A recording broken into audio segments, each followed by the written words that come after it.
সন্দেশখালীতে আবারও শেখ শাহজাহানকে আক্রমণ শুভেন্দু অধিকারীর। সন্দেশখালীর কানমারি এলাকায় রাজনৈতিক উত্তাপ ফের চড়তে শুরু করেছে। রবিবার যেখানে জনসভা থেকে বিরোধী দলনেতা শুভেন্দু অধিকারী সরাসরি আক্রমণ শানান তৃণমূল নেতা শেখ শাহজাহানের বিরুদ্ধে। তিনি বলেন, শেখ শাহজাহানের দাদাগিরি অতীত করেছি, ওটা অতীতেই থাকবে।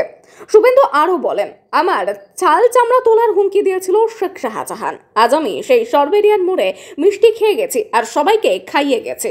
শুধু শেখ শাহজাহান নয়, তার অনুগামী কাদের মোল্লার বিরুদ্ধেও কড়া সুরে কথা বলেন শুভেন্দু। অভিযোগ, স্থানীয় মানুষের ওপর দীর্ঘদিন ধরেই ত্রাস চালিয়ে এসেছে এই গোষ্ঠী। শুভেন্দুর দাবি, সন্দেশখালীর মানুষ পরিবর্তনের স্বাদ পেতে শুরু করেছে। এই ভাষণে এলাকার রাজনৈতিক উত্তেজনা বেড়েছে।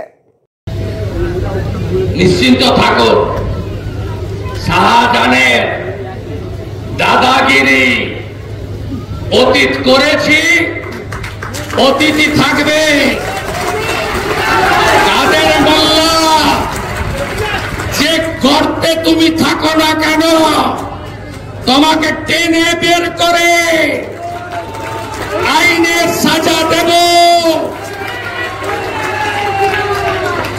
সবাই লড়াইয়ের জন্য তৈরি তো? আমি যা বলি ভেবে বলি আর যা বলি করি।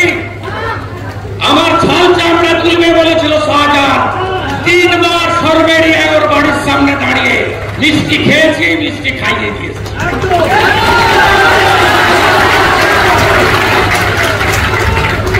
কানমারির হত্যার বদলা